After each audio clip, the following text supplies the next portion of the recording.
We'll begin with our witnesses. Mr. Palmieri, welcome to the committee. Chair.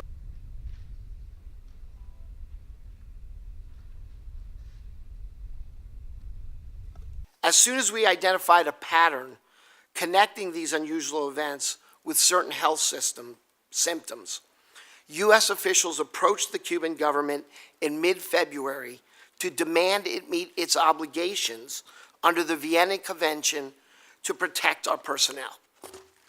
The Cubans denied involvement, offered their cooperation, and opened their own investigation.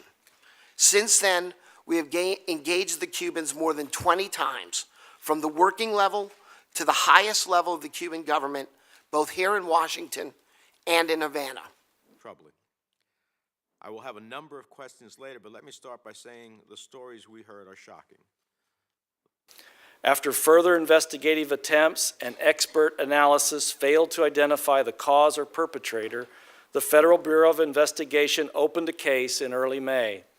An FBI team has since visited Havana several times and met with Cuban officials. The FBI's investigation has interviewed victims and conducted surveys of the residences and hotel rooms. However, the investigation remains ongoing, and we would refer all specific questions concerning the investigation to the FBI.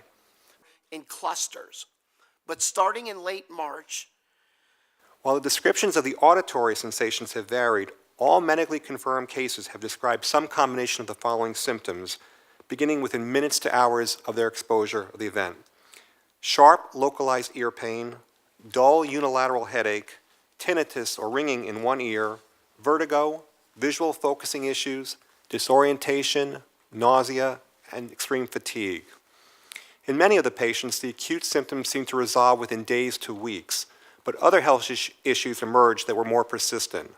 These have included cognitive problems, including difficulty with concentration, working memory, and attention, recurrent headache, high-frequency unilateral hearing loss, sleep disturbance, and imbalanced walking. This charge alerted these attacks at the very... Based on what we know, and more importantly, what we don't know, can you today guarantee the safety of any personnel in Havana currently stationed there or about to be deployed to Havana? Do we know what they can do to protect themselves from these sorts of injuries? Can we guarantee that today, if we send someone there, they are safe from these injuries? Senator, I don't think we can say categorically that we can guarantee that they would be safe from this. I agree with Mr. Brown there. This is a pretty perplexing case. The Cuban government may or may not, at the end of the day, be directly responsible for attacking our diplomats. But as someone who has personally witnessed the modus operandi of the Cuban government, it is unfathomable that the Castro regime and the intelligence services specifically were not aware of these attacks. You do very much, and I think all of us here, about our personnel overseas and if they get harmed and making sure that they